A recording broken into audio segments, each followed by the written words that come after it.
Hari.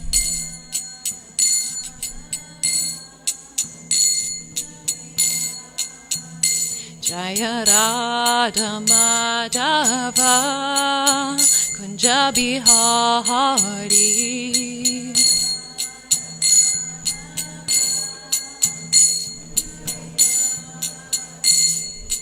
Gopijana Vallabha Girivana Dhari.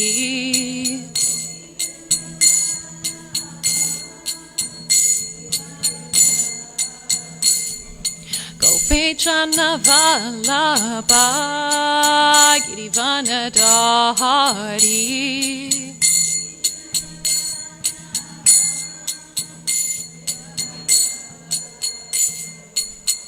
Yashodanandana Brajajana Ranjana.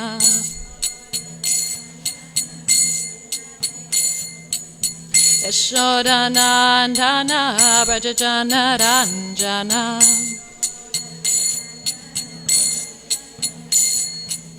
Jamuna Tira Vanachari.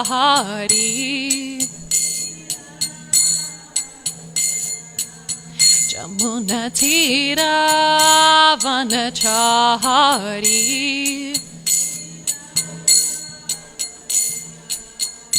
Jaya Radha Madhava Kunja Bihari.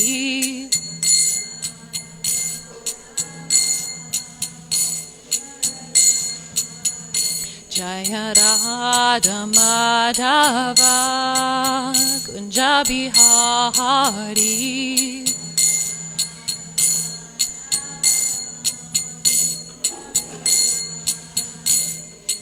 Gopijana Vallabha Girivana Dhari.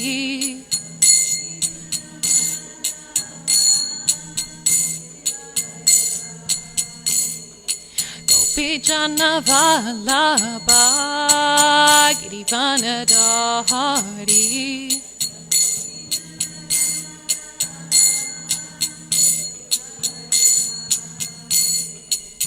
Yashodanandana Brajajana Ranjana.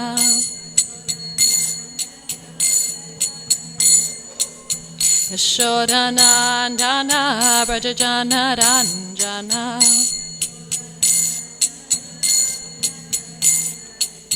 Jamuna Tira Vanachari.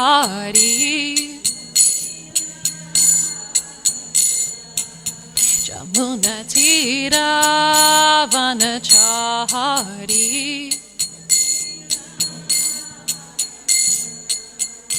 Hare Krishna Krishna Krishna Hare Hare. Hare Rama Rama Rama Hare Hare.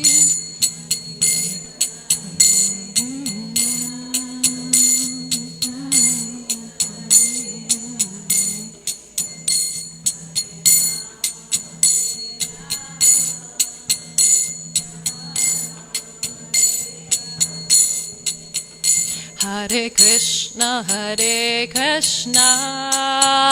Krishna Krishna Hare Hare. Hare Rama Rama Rama Hare Hare.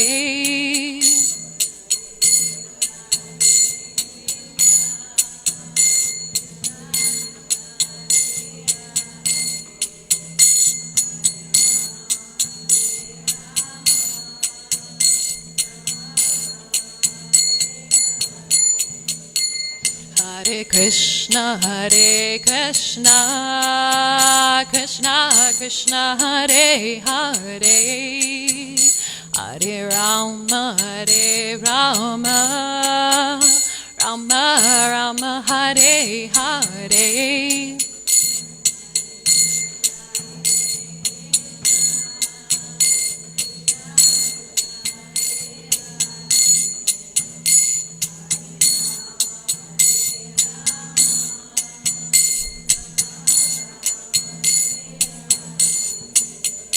Hare Krishna, Krishna Krishna, Hare Hare, Hare Rama, Rama Rama, Hare Hare.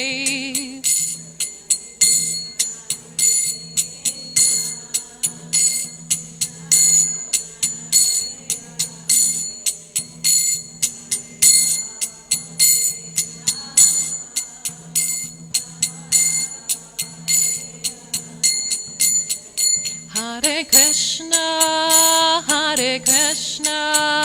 Krishna Krishna, Hare Hare, Hare Rama, Rama Rama, Hare Hare.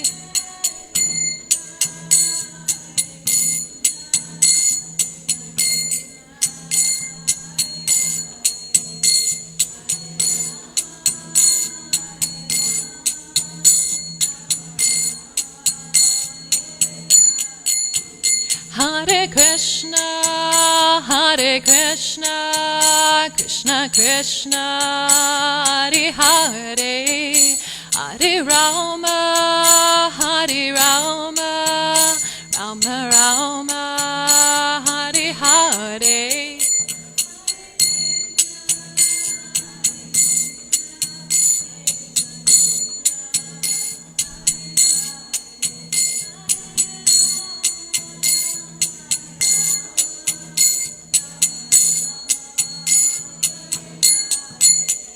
Hare Krishna, Krishna Krishna, Hare Hare, Hare Rama, Rama Rama, Hare Hare.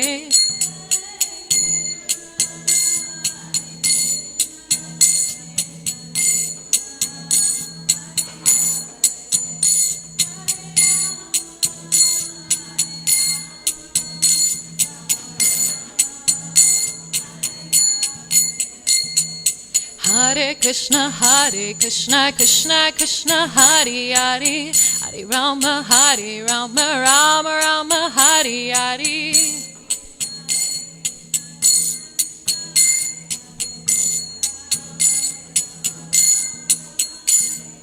Hare Krishna, Krishna Krishna, Hare Hare, Hare Rama, Rama Rama, Hare Hare.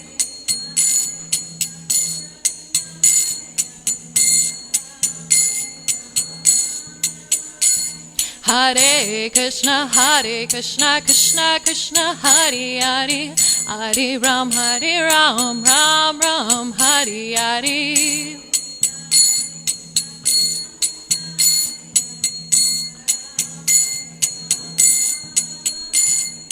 Hare Krishna, Krishna Krishna, Hare Hare, Hare Ram, Ram Ram, Hare Hare.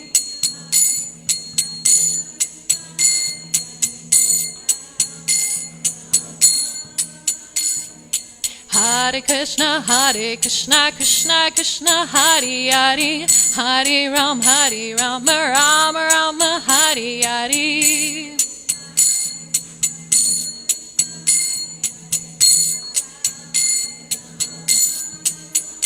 Hare Krishna, Krishna Krishna, Hare Hare, Hare Rama, Rama Rama, Hare Hare.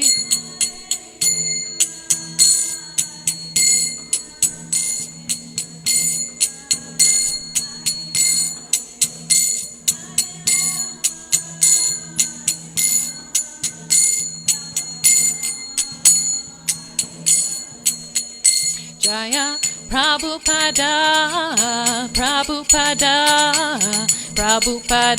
Jaya Prabhupada.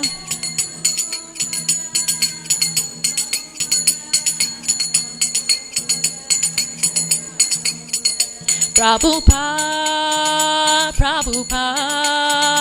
Prabhupada, Jaya Jaya Prabhupada.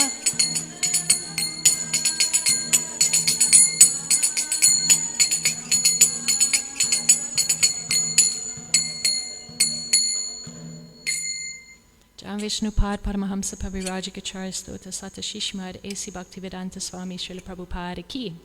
ISKCON founder, BBT founder, Acharya Srila Prabhupada Ki. Jam Vishnupad Paramahamsa Pavirajikacharya Stota Sata Shishmad Bhaktisiddhanta Saraswati Thakur Prabhupada Ki. Namacharya Srila Haridas Thakur Ki. Anantakoti Vaishnavrinda Ki. Jai Premsko Shri Krishna Chaitanya Prabhu Nityananda Shri Advaita Gadada Shivasari Gaura Bhaktavrinda Ki. Shri Radha Krishna Gop Gopinath Shamakun Radhakun Giri Govardhan Ki. Shri Navadeep Mayapurdam Ki. Shri Mathura Vrindavan Dhami Ki, Ganga Maya Ki, Yamuna Maya Ki, Bhakti Devi Ki, Tulasi Devi Ki, Shamaveta Bhaktavrinda Ki, Nitai Gaura Premanandi, Hari Hari Bol. All glories to the assembled devotees, Hare Krishna. All glories to the assembled devotees, Hare Krishna. All glories to the assembled devotees, Hare Krishna. All glories to Shri Guru and Shri Gauranga. All glories to Srila Prabhupada. Srila Prabhupada Ki. Jai. Om Namo Bhagavate Vasudevaya.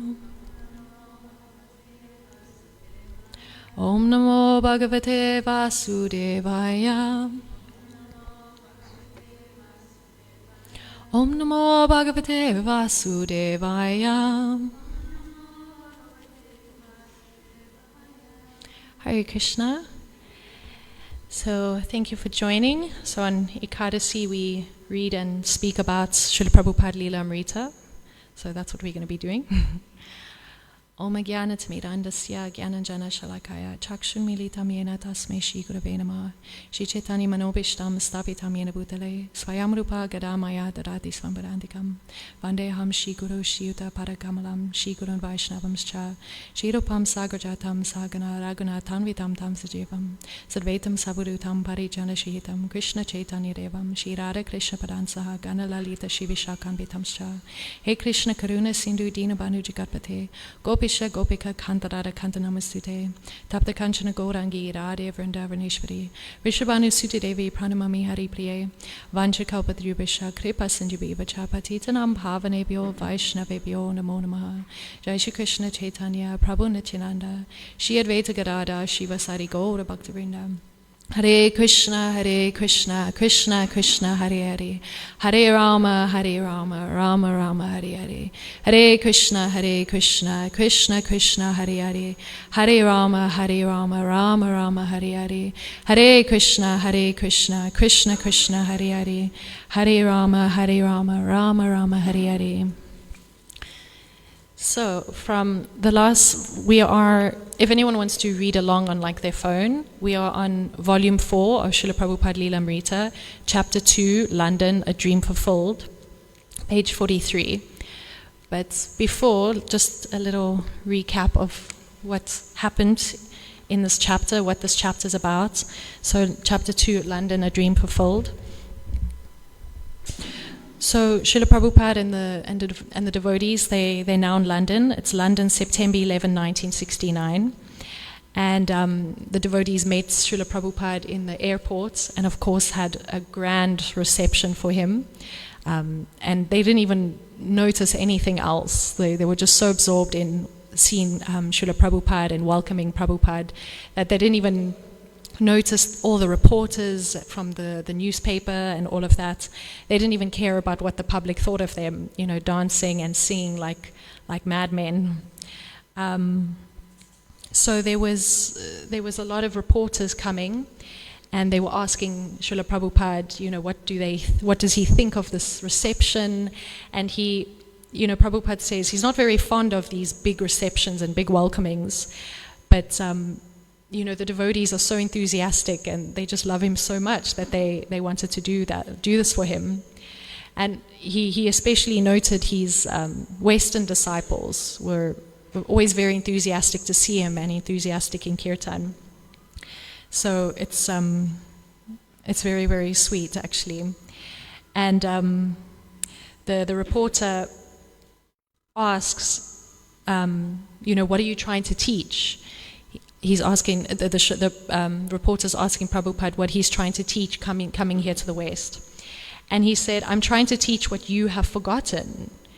And the reporter asked, what is that? And he says about God. You know, in the West, people are saying there is no God, or God doesn't exist, or he's dead, and all of these things. But here he is coming to preach Krishna consciousness and to not be swayed by this illusion, but to actually know the absolute and ultimate truth. And then it goes on where Srila Prabhupada goes and stays in John Lennon's estate in Tittenhurst. And it's apparently a massive estate in the countryside. But Prabhupada was also more interested in establishing places and temples in the city where the people are. But for now, he was staying in John Lennon's estate in Tittenhurst, a beautiful estate with gardens and huge trees, and it was very lavish and beautiful. And here it also says that Gaur Mohan, or Srila Prabhupada's father, never wanted him to go to England or to London, because he was worried that he was going to be influenced by the meat eaters and the drinkers and the sex mongers. But here now, 70 years later, Prabhupada is coming to influence the people of England. And they also draw a parallel between when Prabhupada arrived in America, in New York, and he had no money, and he had nothing, and no one knew him, and it was a big struggle for him. And now, you know, a few years later, he's been driven and chauffeured in a limousine here in London with all of his followers and disciples. So that's all just by Krishna's mercy. In both situations, Prabhupada was the same. He was so steady and so set and fixed in his Krishna consciousness. Whether he had no money in New York and was living with a crazy person who tried to kill him, or he was living in a beautiful grand estate with many followers and disciples being driven in a limousine, he was always the same and always fixed and focused in Krishna consciousness. So we can definitely take inspiration from that, that no matter what our external situation is, we can always internally be determined and fixed and focused.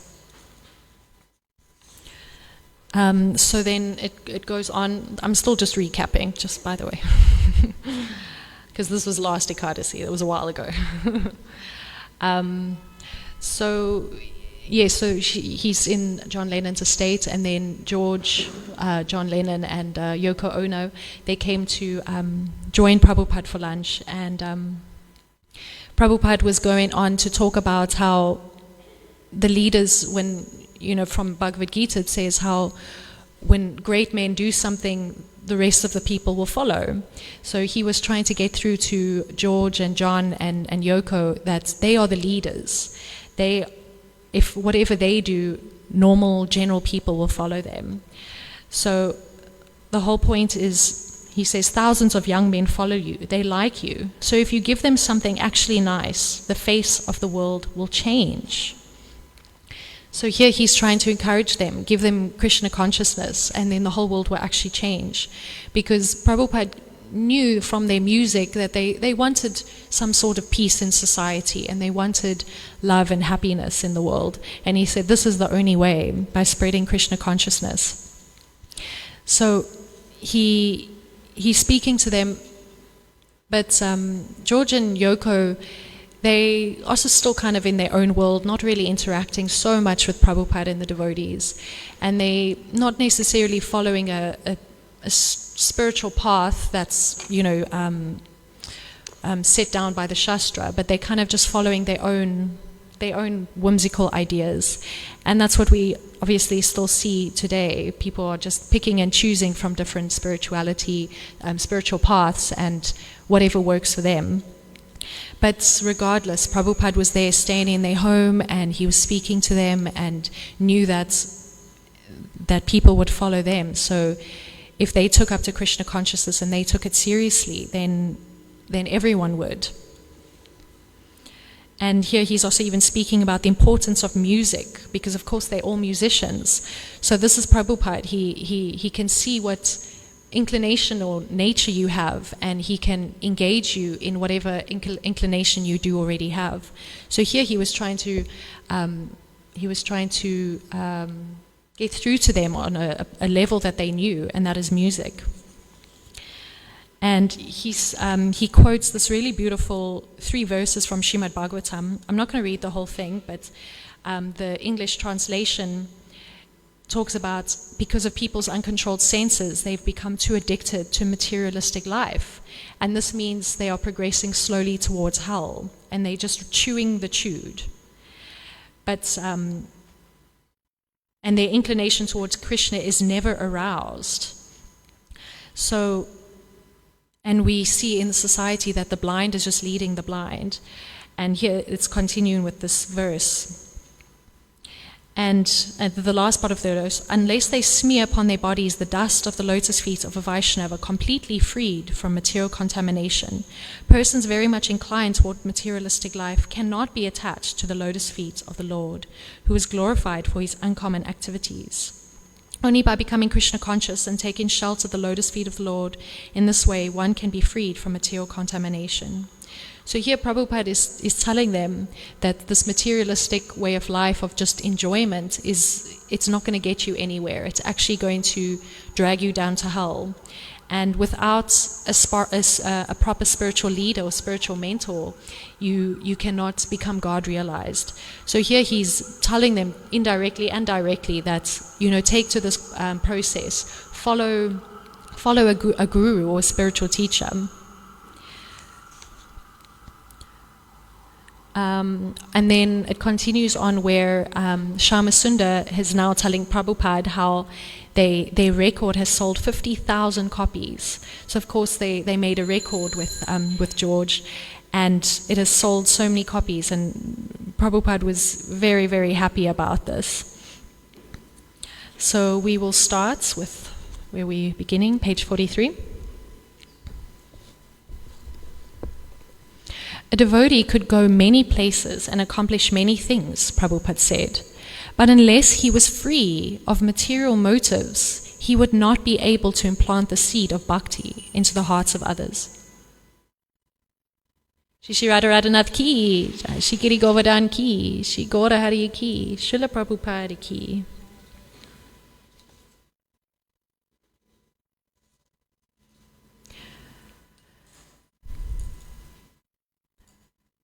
So Prabhupada called Shivananda, who had gone alone to Hamburg and tried his best with faith in his spiritual master. Now, Krishna was blessing Shivananda with a little success, a storefront temple, newly recruited devotees, an interested professor, and other guests coming and chanting. Even one lone preacher could accomplish many things for Krishna, provided the preacher was free from sense gratification and the desire for profit, adoration, and distinction.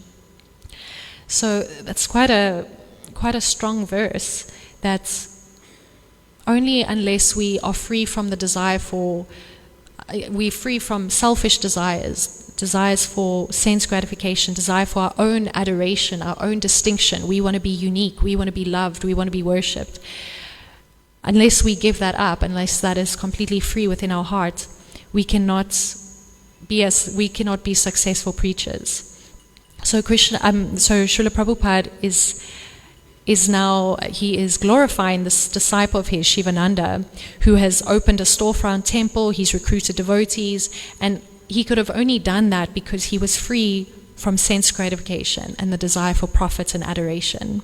So that's quite a big thing. But that doesn't mean just because you still have those desires, it doesn't mean you cannot preach. You still can preach. We can give whatever we have to others and bring them closer to Srila Prabhupada and to Krishna. And this is also really nice because he says even one lone preacher could accomplish many things for Krishna. So it also shows us that if we are surrendered enough, if we have enough faith in our spiritual master and we surrender to him, Krishna will just give you everything. You don't have to worry. He will provide you with everything. And we go on. Srila Prabhupada rose early, about 1 a.m., and began dictating his latest book, Krishna, the Supreme Personality of Godhead. Krishna began in Los Angeles 8 months before, and was a summary of Srimad Bhagavatam's 10th canto. Starting in 1959 with the first canto, Prabhupada had been translating each successive verse, given a Roman transliteration, Sanskrit English synonyms, the English translation, and then his commentary. Krishna, however, was all in English, with translation and commentary blended together as transcendental stories. So here it's talking about how Prabhupada was starting to write the Krishna book. And of course he always stresses that we should never just jump to the 10th canto, but we should go from each canto until the 10th canto. But here he's written Krishna book for everyone, because he couldn't bear the fact that people would not know about Krishna and they would not know about Krishna's pastimes. So he wrote Krishna, so even if you haven't even read the whole of Srimad Bhagavatam, everyone can enjoy Krishna book. And here it also speaks about how Prabhupada, he rose at 1 a.m. and started translating and dictating. And we see that actually in the beginning, in the early days, Prabhupada had very high standards for himself, but he never imposed that in the beginning on his disciples. In the beginning days, Mangal Arti wasn't even at 4:30. It was actually later than that. And then slowly they saw through his example how he would wake up, and he had such strong sadhana and was so fixed and determined that they also gradually started to become just as disciplined as Srila Prabhupada. In his verse-by-verse translation of the Bhagavatam, Prabhupada was still working on the 3rd canto, so to reach the 10th canto could take many years. But he was uncertain how many years longer he would live. And the thought of passing away without giving the world an authorized, readable account of the 10th canto had been unbearable.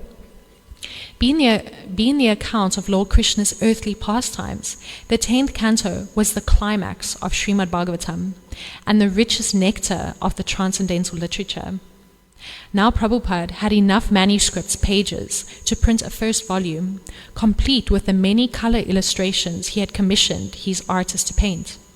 To print such a book would be expensive, and Prabhupada had no money. But he depended fully on Krishna and translated quickly in the quiet of early morning.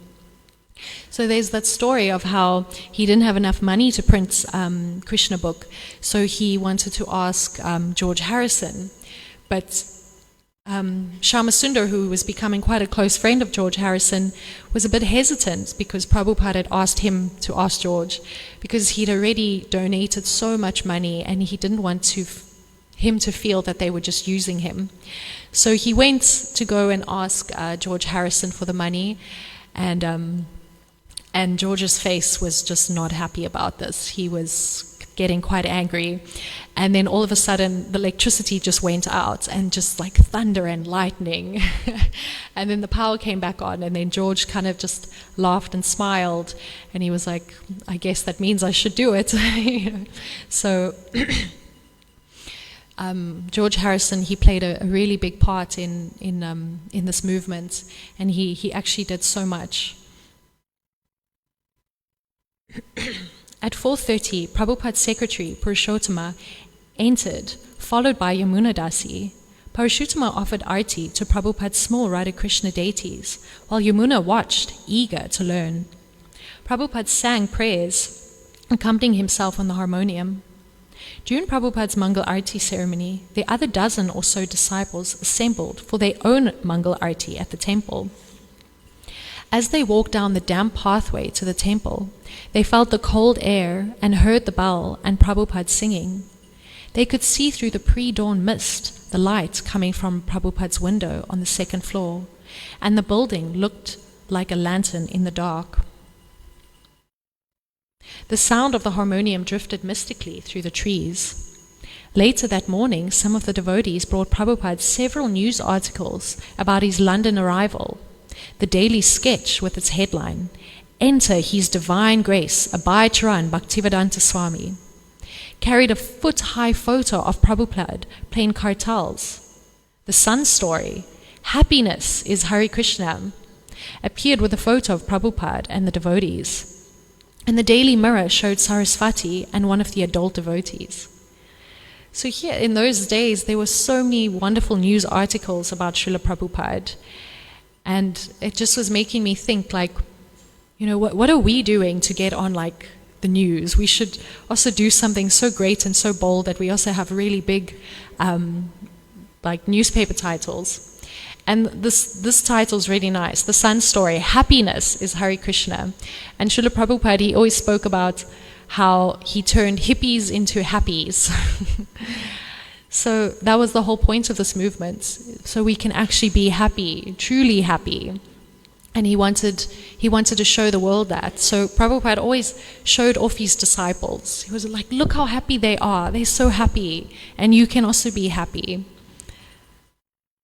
The Daily Telegraph, however, carried a different kind of article. Hindu temple protests. Conversion of office premises in Bloomsbury into a Hindu temple is being investigated by the Ministry of Public Buildings and Works. The article began. The devotees' neighbors at Buri Place had apparently complained about the renovation that had been going on for the past 2 weeks. The article quoted a Camden Council member. If their plan in application is not granted, it will cost them a lot of money. So even though there was also a lot of wonderful positive news articles, there was also a lot of negativity surrounding all of this. But that never swayed Prabhupada at all. He just continued doing what he did and continued to encourage his disciples to also continue, no matter what the response was from the public. Prabhupada said the devotees should do everything they could to prevent delays or obstacles to their establishing the temple and installing deities of Radha and Krishna. He suggested they go daily into the city, work carefully and persistently with the officials, and secure the authorization. Meanwhile, Shyamasundar should continue his remodeling work at Buri Place. For Prabhupada, such diplomatic and legal strategy was as spiritual as translating Krishna or singing before his deities. He was serious, heavy, and his disciples sensed this as he looked at them with full concentration. His intelligent gaze penetrating to see if they understood his directions. This heaviness of the Guru was an essential part of their relationship with him. They were young men, inexperienced, and he was sending them on a mature assignment that required both transcendental and worldly expertise. So this is a really nice lesson over here. For Prabhupada, such diplomatic and legal strategies was as spiritual as translating Krishna or singing to the deities. So this is very important for us because it shows that devotional service is absolute. It's all equally as important. Only what matters is our consciousness and our intention. If our consciousness and our intention is to please Krishna and to serve our spiritual master, then everything and anything can be devotional service. And that's how Srila Prabhupada saw everything.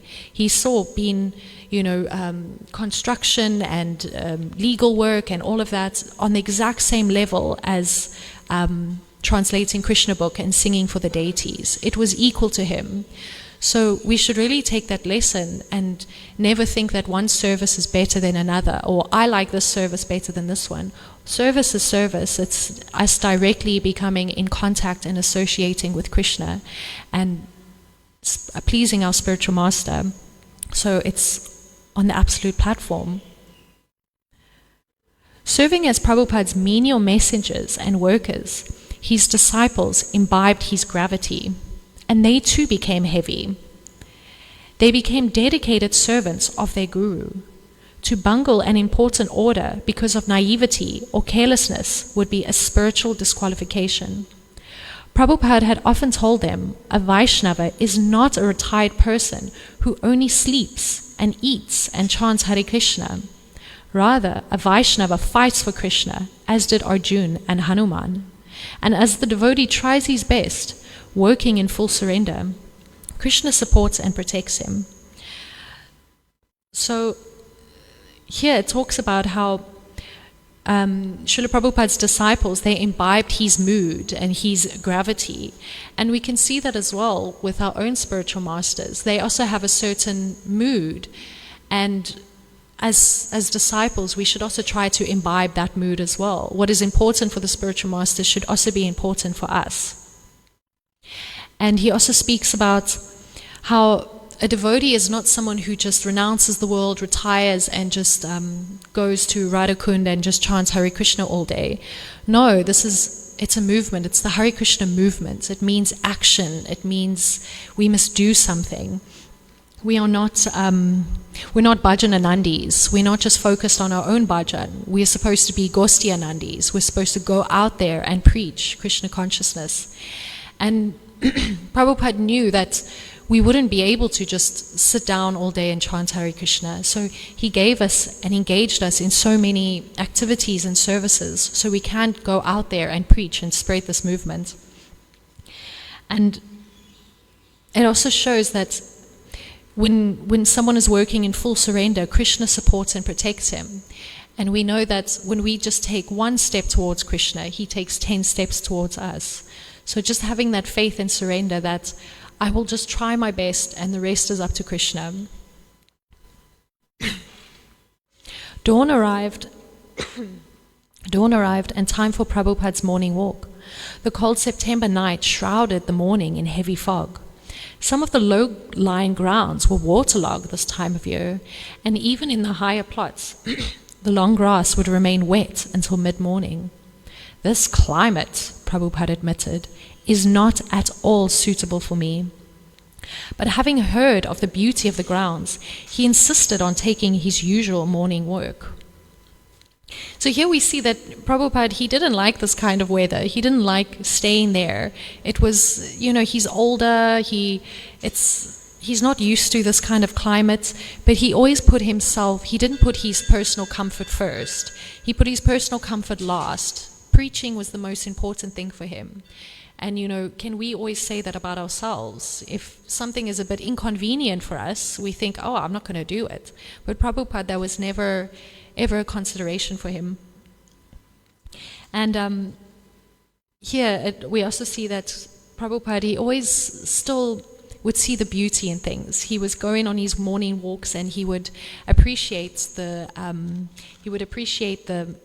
beauty of the gardens. And that's only possible because he could see this was Krishna. He could fully understand that everything is Krishna's energy. So he would see beauty in the material world, not just because he was attracted by the material world, but because he could see Krishna, because his heart was so pure that he purely did see Krishna everywhere. So by him appreciating the material world and the beauty was completely spiritual. Oh God, where am I? Tittenhurst, which is the estate of John Lennon, dated back to the 1770s, when the state had been renowned for its many varieties of trees and shrubs, one of the most unusual collections in England. Even now, cypresses, weeping beech, Austin poplars, royal palms, redwoods, varieties of pines, monkey puzzle trees, and orchards of cherry and apple graced the stately grounds. One cypress stood more than 125 feet tall, and the redwoods grew even taller. Bushes and vines grew dense in thickets. Close by the main house were hundreds of rhododendrons, a formal rose garden, and several fountains. The estate had its own lake, stocked with goldfish and perch, and at a far end of the property stood a row of greenhouses for grapes and peaches. Designed so as to be abloom in every season, the grounds had been carefully kept for generations, a recent owner having employed more than 20 gardeners. John, however, was deliberately allowing the grass to go uncut. Prabhupada walked out into the morning mist onto the long wet grass. Dressed almost entirely in black, he wore a Russian hat with earmuffs and black rubber Wellington boots. A black full-length overcoat, given to him by the devotees in Germany, covered his robes and sweater, leaving only a glimpse of saffron cloth. As Prabhupada walked, accompanied by several of his disciples, he passed a fountain near the main house and entered a grove. The path narrowed, with vines and bushes close in, and led them into an open meadow. Once a well-tended lawn, but now a field of high grass. Bulldozers had excavated an area which, according to rumor, would soon be a helicopter landing field. So it's this beautiful description of how this estate looked. And it just kind of reminded me of, we see in Srimad Bhagavatam when they describe like the heavenly planets or like Mount Kailash of Lord Shiva. It's like described as this amazing beauty of trees and waterfalls and fountains, and having that kind of beauty in nature, it does uplift the consciousness to more mode of goodness. Unlike being in like a big city where it just imbibes that mode of passion mood. So what I also find very fascinating is, here Prabhupada's disciples who write these books, they write in such detail, and it just shows you that when you truly love someone so much, you remember every single detail of your time together. And here we can see Prabhupada's disciples would talk about in such detail all of their accounts with Prabhupada, not leaving out any kind of detail. At the bottom of the sloping meadow, Prabhupada entered an orchard. Many leaves had fallen from the trees, and the sun's first rays now revealed shavings of autumn gold at Prabhupada's feet. He stood under one of the trees, and the diffused sunlight made the sky beyond the branches show golden. In my childhood, he said, there were so many names given to me. My maternal uncle called me Nandu because I appeared the day after Krishna appeared, and there was a great celebration on that day. I was called Nandu because I was born the day after Krishna, and I was also called Govardhan. One of my sisters used to call me Kacha.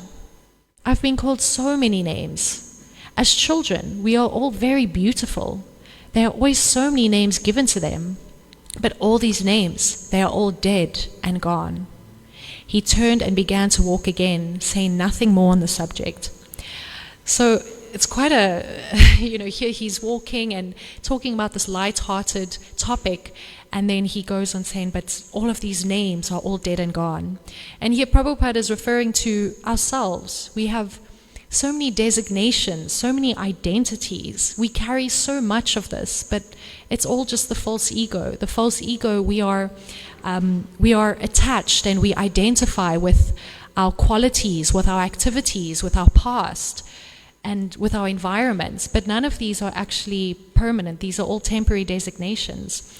And at the time of death, what do you carry with you? None of these designations. And it just made me think of that famous verse in Chaitanya Charitamrita, Madhya Lila 19:170. Sarvapari vinumuktam tatparaitvena nirmalam rishikena rishikesha sevanam bhakti uchyate. Bhakti, or devotional service, means engaging all our senses in the service of the Lord, the Supreme Personality of Godhead, the Master of all the senses. When the spirit soul renders service unto the Supreme, there are two side effects. One is freed from all material designations, and one's senses are purified simply by being employed in the service of the Lord. So through devotional service, we can become free of all these designations and no longer identify with the body or our family or friends or our activities or our qualities or our skills, because all of these things were just given to us. They are not who we are. Prabhupada mentioned the British economy, which he said was sinking into the sea because of the pound's devaluation. So many British lords had gained their wealth by exploiting other nations. Now, having exhausted their good karma, they were suffering the results of their sins. They were too poor to maintain their great estates. They used to have 17 men working full-time just on the garden. Prabhupada explained, and now they cannot even pay the taxes, so they have to give the whole thing up, and it is falling into the hands of the Shudras. Ishana asked Prabhupada, how is it that a person like me, from such a degraded background, can come to Krishna consciousness? Because you are intelligent, Prabhupada replied. I don't understand. Because you are intelligent, Prabhupada repeated. Ishana's wife, Vibhavati, asked, what is the meaning of spiritual master? Actually, I am not your spiritual master, Prabhupada replied. That title is simply a formality. You should think of me as your spiritual father, your eternal father. So this is a really beautiful interaction with Prabhupada and his disciples. First, his disciples asking, he came from a degraded background. He didn't come from like a Brahmin family, but now he is in Krishna consciousness and he's with Srila Prabhupada. And Prabhupada said, because you are intelligent. And that's what real intelligence means. Real intelligence means using your senses, using your mind, using your body, your words for the service of Krishna. Not for your own gain, but for Krishna. And real intelligence means you are able to control the mind and the senses. Like one day Rukmini was busy talking to our BYS students about intelligence and how actually intelligence also requires a lot of humility. And she was talking about her one lecturer who was extremely intelligent, very smart, but he was an alcoholic. And she said, what is the use of that intelligence if he cannot even control his own senses? So real intelligence means taking to Krishna consciousness and becoming surrendered to the process, surrendered to the spiritual master, and knowing that we actually know nothing. And here Prabhupada also speaks about we should think of him as our spiritual father, our eternal father. And it's beautiful because Prabhupada made all these temples. He made a home for all of us. ISKCON is a home for all of us. And a home for all of us to live in, no matter where you come from. Because he just couldn't bear to see the suffering of anyone. So he is our eternal father. And he's also spoken to his disciples saying that you are not my disciples. Actually, all of you are my teachers because you have taught me so much and you are giving me the opportunity to become Krishna conscious. So that's the humility of Srila Prabhupada. He never thought himself to be anything great, or he always saw himself as the humble servant. As they walked past the tractor, Kulasheka remarked, "The tractor is a very wonderful invention, isn't it?" Prabhupada turned to Kulasheka. "This tractor is the downfall of the Indian village system." "Why is that? It does the work of 10 men. "Yes," Prabhupada said. "Previously, the young men of the village would be engaged in plowing the field. Then this tractor came along and did the work of all those young men, and they had nothing to do. So they went to the cities to try to find work, and they fell into illusion." So Prabhupada is he's always recommending a more simple way of life. He doesn't believe that technology that's supposedly supposed to make our life easier, it actually just makes us more entrapped into this illusion of material life. So the more simple way of life we can adopt, the better. The more we can be focused on spiritual life. Stopping beside a clump of yellow grass, Prabhupada asked, "Why is this yellow grass different?" No one answered. "The other grass is green," he said, "but this is yellow. What is the reason?" Still no one answered. "This yellow grass is drying up," Prabhupada explained, "because the roots are not attached. Therefore it is yellow. Similarly, when we detach ourselves from Krishna, then we will also dry up." So here's also the vision of the pure devotee. He can find a lesson in everything and relate everything to Krishna consciousness. He just sees some yellow grass. I mean, if I see yellow grass, I'm just going to think, okay, it's yellow grass. But here, Srila Prabhupada, he can relate it to Krishna and can use this metaphor as a way to teach his disciples, saying that if we are not attached to Krishna and we're not connected to Krishna, we will just dry up and we will not live. They walked to a spot where the grass grew almost 6 feet high. Stopping at a path the tractor had cut, Prabhupada smiled. "Oh, we can go through there?" And he strode ahead with his cane into the head-high jungle of grass and weeds. He walked until he came to a low hill that had been cleared, and he stopped. As he stood there, surrounded by the sea of grass and a few disciples, Kulasheka asked about the song Prabhupada had been singing earlier that morning. "The song," Prabhupada said, "is about Lord Chaitanya Mahaprabhu. He would rise and he would go out at this time of morning when the sun had risen, but is not yet in the sky." As Prabhupada spoke, the mist was already dissipating, and the golden glow in the sky had moved higher above the horizon. Prabhupada raised his hands and swayed from side to side. In this way, he said, Chaitanya Mahaprabhu would dance in the morning. As they returned by the main house, John Lennon stood gazing out through the glass doors, watching. Prabhupada, walking with a cane, dressed in his black coat and his Wellingtons, looked like the gentleman of the estate out for his morning walk. Stopping now and then, he would look at certain trees, touching their bark, rubbing their leaves, inspecting them closely. At the beginning of the walk, a devotee had picked a rose and handed it to him, and he still held it in his hand with care. He had walked for an hour. Everywhere the scenery had been beautiful, and everywhere he had instructed his followers in Krishna consciousness. As Prabhupada approached the building where he lived, he met little Sarasvati. Taking her hand, he walked along with her to the foot of the stairs, where they stopped. Prabhupada was halfway up the stairs when he turned and saw Sarasvati standing in the doorway, watching. He beckoned and called to her, "Come on," and she crawled up the stairs after him. So I'm going to stop here because it's already past. But it's very sweet. Srila Prabhupada was so personal in all of his dealings. With all of his different disciples, he would instruct them and speak to them in the way that they could relate to and they could understand. And even little baby Sarasvati, he knew that she is an eternal spirit soul, part and parcel of Krishna. But he spoke to her like a little child so she could become attached to him and she could feel comfortable and trust and love him. So Prabhupada was extremely personal in all of his dealings. And we can also take advice from that we are a personal movement, so we should be personal in our dealings with each other and with people we preach to. Find out who they are, what they like, and preach to them accordingly.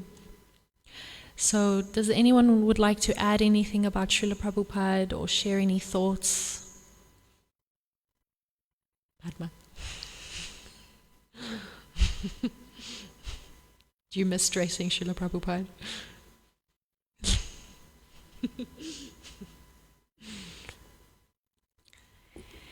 Shri Srila Prabhupada lilamrta ki jai, Srila Prabhupada ki jai.